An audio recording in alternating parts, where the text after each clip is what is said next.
Lewis Hamilton quits Ferrari to rejoin Mercedes, making his comeback to the place he once called home. Want to know the reasons for his exit? Curious about the massive salary Mercedes is set to pay for his return? If this grabs your attention, watch until the end. I'll break it all down for you. Subscribe only if you want to stay updated with the latest breaking news about F1 races. It was the kind of seismic moment that didn't just rattle the paddock, it ripped through the very fabric of Formula One's power balance, leaving drivers, team principals, and fans caught between disbelief and fascination. Lewis Hamilton, the seven-time world champion, the man whose career had been built on defying the odds, rewriting records, and bending the sport to his will, had turned his back on Ferrari. The grand experiment, sold to the world as the ultimate union of a living legend and the most iconic name in motorsport, had collapsed in a storm of quiet betrayals, mounting tension, and subtle acts of sabotage that few outside the inner circle could fully grasp. The tifosi who had once draped his image across banners in Monza now watched in stunned silence as he stepped away, trading the scarlet suit for the silver armor of Mercedes in a return that felt both inevitable and unthinkable at the same time. From the outside, the decision looked sudden, the kind of plot twist that the media devoured. But inside the walls of Maranello, this was the result of a slow, grinding erosion of trust, the steady build-up of pressure that no amount of public smiles could hide. The Ferrari machine was as political as it was mechanical, a place where every glance carried meaning and every word in a debrief was weighed like currency. Hamilton had arrived expecting to bring his winning DNA into a team desperate for a title, but the reality was colder. His adaptation period was met not with patience, but with a stopwatch. His voice in strategy meetings was often heard, yet not truly listened to. Subscribe only if you want to stay updated with the latest breaking news about F1 races. By the midpoint of the season, patterns had emerged that were impossible to ignore. Key upgrades landed more quickly on Charles Leclerc's side of the garage. Tire strategies, when split between the drivers, seemed to favor the Monégasque. Small differences, easily dismissed individually, began to stack like a wall between Hamilton and the team's core. And then came Budapest, a race that, to those watching, was just another chapter in the championship fight, but to Hamilton, it was the day the writing on the wall became impossible to deny. Leclerc drove flawlessly, extracting pace that Hamilton could feel in his bones the car wasn't giving him. The gap at the flag wasn't just seconds, it was a statement. The points lost were damaging, but the real blow came off the track. Inside Ferrari's hospitality suite, the air was thick with that tense quiet only failure brings. Hamilton was still wearing his race suit, visor marks fading from his skin, when Frédéric Vasseur intercepted him in a narrow hallway lit by the dull glow of ceiling panels. There were no cameras, but there were ears, team members pretending to be busy while leaning just close enough to catch the words. Vasseur's tone was low but sharp, each syllable chosen to wound without raising the voice. A driver with your name should not be this far behind your teammate at this stage. It was not encouragement, not an attempt to motivate. It was a public cut delivered in private, the kind of remark that stripped away layers of confidence faster than any crash could. In that single moment, Hamilton knew the unspoken verdict. Inside Ferrari, belief in him was slipping. He had fought battles before, with rival champions, with media storms, with the relentless weight of expectation. But this felt different. This wasn't just criticism. It was the quiet declaration that he was no longer the center of the project. The smiles would remain, the PR statements would drip with respect, but beneath it all, the team's heartbeat had shifted. Subscribe only if you want to stay updated with the latest breaking news about F1 races. What Vasseur couldn't have known was that even before that conversation, the silver threads of Mercedes were already pulling at Hamilton. Quiet approaches had been made, not with fanfare, but with precision. A casual encounter with a senior Mercedes engineer in a hotel lobby after a rain delay. A cryptic message from TOTO WOLFF that could be brushed off as friendly banter, or read as an invitation. Talks of the new car's potential, of engineering teams who knew his feedback style down to the smallest detail, of an organization willing to rebuild around him. The offers were subtle but deliberate, and each one landed deeper than the last. While Ferrari measured his worth against Leclerc's lap times, Mercedes spoke of legacy, of unfinished chapters, of the chance to reclaim his narrative. They didn't just want Hamilton the driver. They wanted Hamilton the leader, the figurehead, the man capable of turning a car into a dynasty.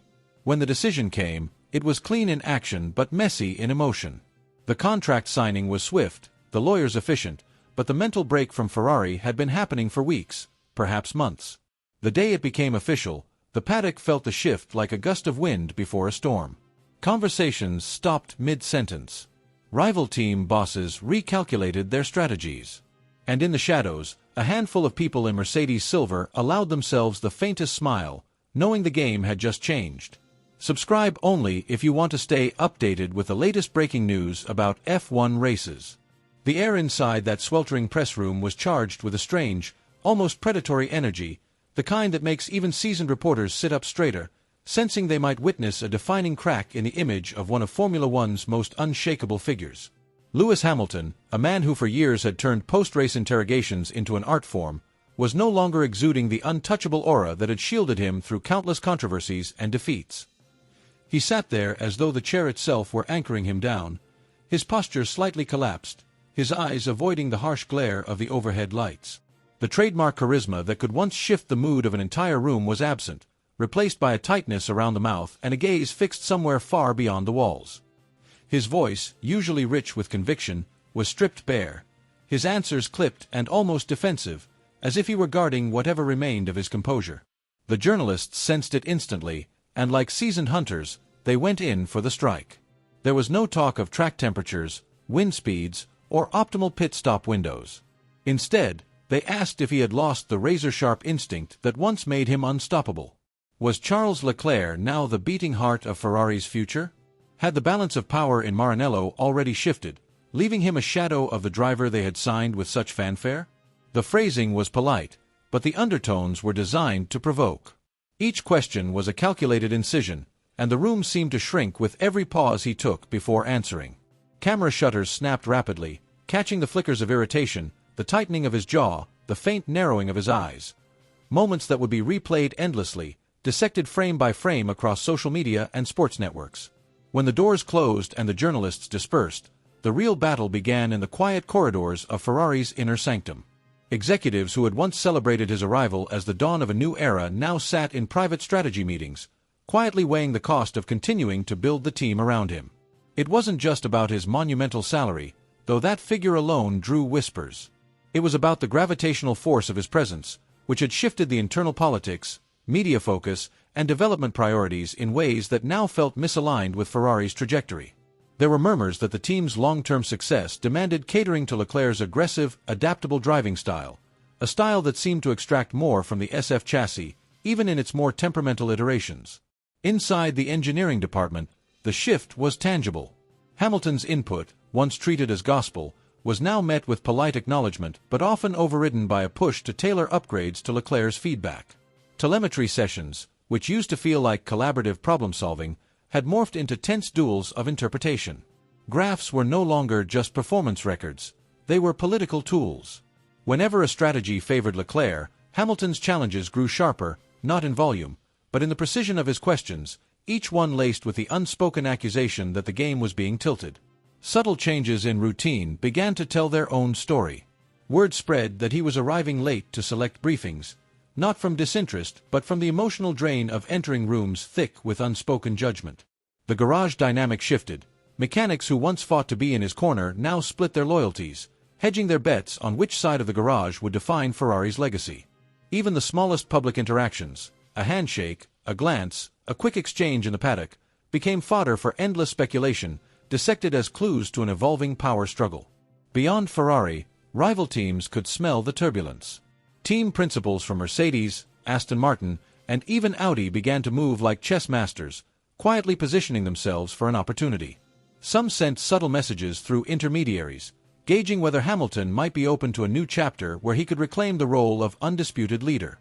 Others focused on exploiting Ferrari's internal distraction, knowing a divided team is easier to beat on track. There were whispers of off-the-record meetings between his management and key decision-makers in rival teams, nothing concrete, but just enough to feed a narrative that his future in red was far from secure. And yet, Hamilton kept showing up. He walked into the paddock each race weekend with his helmet under one arm, greeted fans, and climbed into the car as if nothing outside the cockpit mattered. But those who knew how to read body language could see the small tells, the fractionally slower stride, the way his eyes seemed to scan the garage with calculation rather than connection, the brief moments of stillness before he put on his gloves. The countdown had begun, not just to the next race, but to the inevitable moment when either he or Ferrari would decide the partnership's endgame. And in the silence between races, the whispers only grew louder, the speculation sharper, and the stakes higher, because both sides knew that when the break came, it wouldn't just be the end of a contract. It would be the end of an era. In the tense, almost claustrophobic days after the Hungarian Grand Prix, the atmosphere surrounding Lewis Hamilton had turned heavy, like the air before a summer storm. Beneath the cool professionalism he showed in public, there was an unmistakable weariness and a simmering frustration that had been building for months. Those who know him best say that late one evening, away from the media glare and the constant hum of the Ferrari garage, he reached out privately to Fred Vasseur with a request that was anything but routine, an urgent, discreet meeting. This was not about car setup, tire management, or refining race strategy. It was a deeper, more dangerous conversation, whether he could stomach even one more race in Ferrari red. Insiders claim Hamilton's presence in that meeting was calm but unyielding, his words deliberate and edged with quiet finality. He didn't ask for promises or demand changes. He questioned the very point of staying. Every sentence felt like a step toward an unavoidable decision, and by the time the meeting concluded, the possibility of walking away had hardened into a plan that could no longer be ignored. The move, when it came, sent a shockwave through Formula One's inner circle. Without drama, without public confrontation, Hamilton invoked a rare clause buried deep in his contract, a hidden escape mechanism reserved for extraordinary circumstances. The exact legal phrasing may never be revealed, but those close to the matter speak of mounting mental strain, calculated exclusion from strategic decisions, and a subtle but unmistakable erosion of his influence inside Maranello. It wasn't a single flashpoint that drove him out, it was a slow, grinding process that drained his passion for the fight. One source inside Ferrari described it as watching him be edged out, piece by piece, until there was nothing left but the helmet. Before the paddock could even finish digesting the news, another familiar figure moved with calculated precision. TOTO WOLFF, who had been quietly tracking the situation for months, saw the opening and struck. He didn't send an intermediary or a legal team. He picked up the phone himself. The conversation, according to those who heard about it, was stripped of ceremony. No sales pitch, no pandering. It was candid, grounded, and laced with the mutual understanding of two men who had conquered the sport together. Wolff's message was simple, not a return to the past, but a chance to write something new, something raw, something that would silence every doubter. The Mercedes offer was far from the colossal contracts Hamilton had once commanded, roughly $20 million, less than half of his last Ferrari deal. But Wolff wasn't selling numbers. He was offering a car developed around Hamilton's feedback, a team that still trusted his instincts, and a garage where politics wouldn't suffocate performance. It was an escape from the pressure cooker of Ferrari and a return to an environment where his voice would shape the fight. Wolff's timing was impeccable. He knew other teams would soon come forward with bigger paychecks and vague promises, but he also knew what mattered to Hamilton: loyalty, respect, and the chance to prove that he wasn't done. Without leaning too hard, he reminded him of the years when they shattered records together, of the races won in impossible circumstances, of the fact that Mercedes had never truly closed its door to him. When whispers of their renewed alliance began circulating, reactions split sharply. Some saw it as a risk, a legend returning to a team no longer at its dominant peak. Others recognized it as a calculated strike from a man unwilling to fade quietly. For Hamilton, this wasn't a step back. It was a declaration that his story in Formula One would not be defined by frustration and missed opportunities in red, but by the fire of a comeback forged in silver and steel. And for Wolff, it was the perfect play, reclaiming the driver who could still change the course of a championship with a single, unstoppable lap. The deal between Hamilton and Mercedes didn't just create noise, it detonated like a controlled blast right through the heart of Formula One, shattering every expectation and sending ripples of adrenaline through team garages, luxury motorhomes, and commentary booths from Monaco to Melbourne. This wasn't a graceful handover of the steering wheel or a slow, ceremonial changing of the guard. It was a decisive, sharp-edged strike designed to shake the foundations of the championship midstream. For over a year, Mercedes had been polishing Kimi Antonelli into the face of their future, a raw, gifted prodigy with the kind of talent that made veteran engineers quietly compare him to the sport's greats.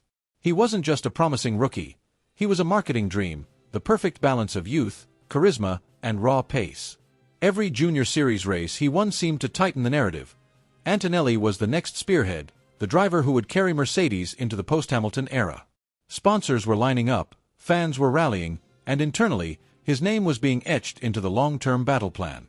And then Toto Wolff made a decision that would send shockwaves through every layer of the paddock. In a single meeting, Antonelli's trajectory was halted, his seat handed to the very man who had once defined Mercedes' dominance. It wasn't framed as a step backward, it was framed as a decisive leap toward survival.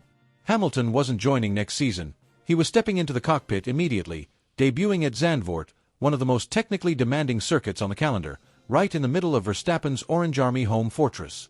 The symbolism was impossible to miss. Mercedes was throwing a battle-hardened general into enemy territory without a single day of warm-up. From the moment the news broke, the atmosphere in the paddock flipped from routine to electric.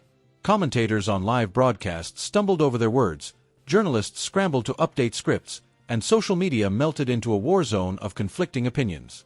Hardcore Hamilton loyalists celebrated the return of a legend, while critics accused Mercedes of clinging to the past out of desperation. Rival team bosses were suddenly unreachable, their strategists poring over simulations, wondering how this move would upset the balance of power. What had been a season of predictable Red Bull supremacy was suddenly spiced with the possibility of a storm. For Hamilton, this was more than a homecoming, it was a mission laced with personal fire. The last few months had been a test of endurance, speculation about his future, whispers of declining pace, the sting of Ferrari's struggles. But those who saw him in the hours after signing with Mercedes spoke of a man transformed. Gone was the weary, measured expression he'd worn in Hungary, replaced by the laser focus of someone who'd just been handed a loaded weapon and fully intended to use it. His body language shifted, shoulders squared, voice firm, eyes carrying a quiet but dangerous intensity. Inside Brackley, the first runs in the simulator were nothing short of a statement.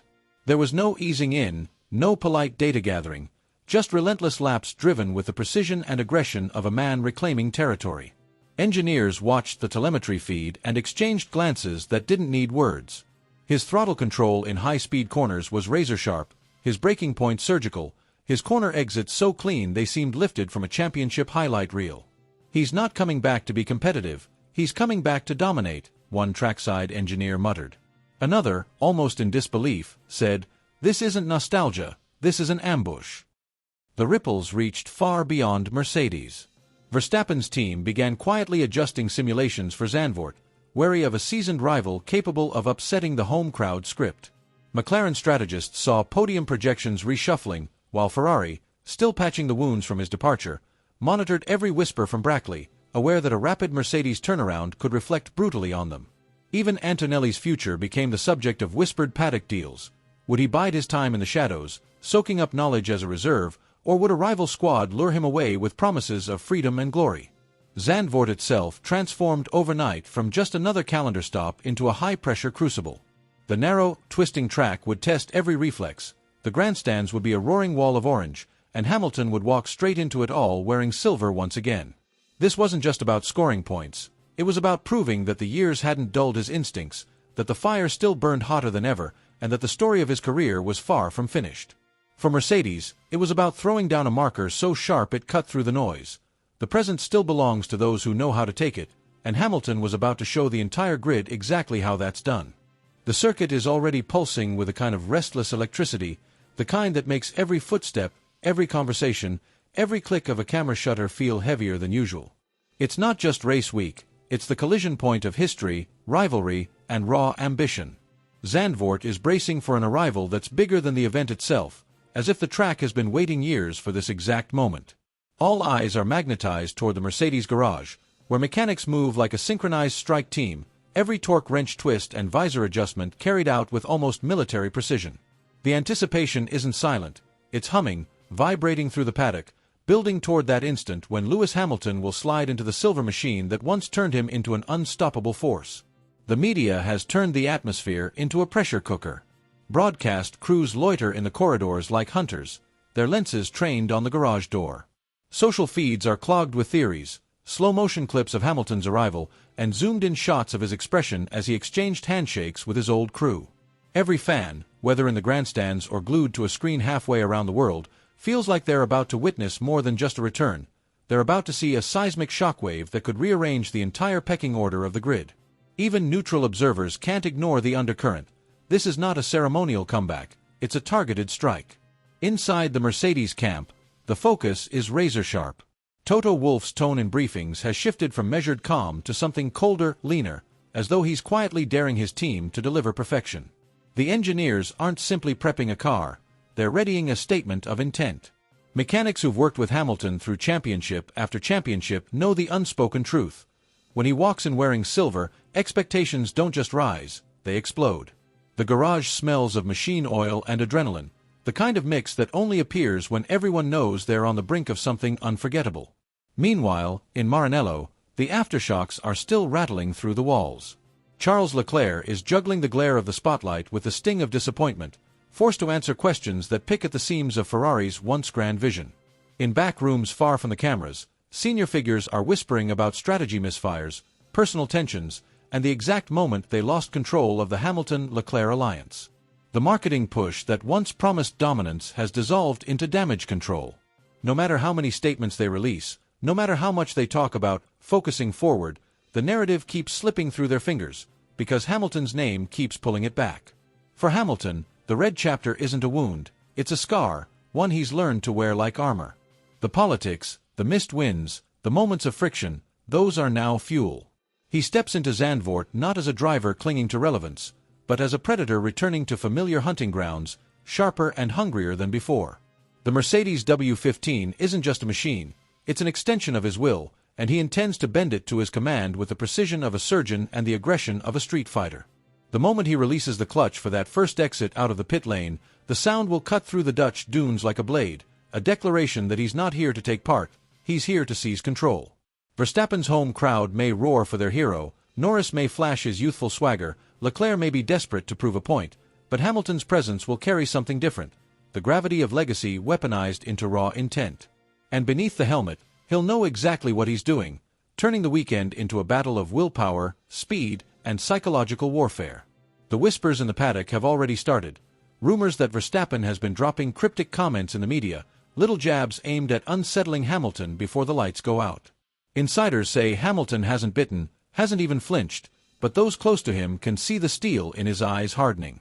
He's not walking into a race. He's stepping into a theater of war where every lap is a punch, every overtake a dagger, and every second in front of a rival is a reminder that he's still the man capable of rewriting the script of Formula One in real time.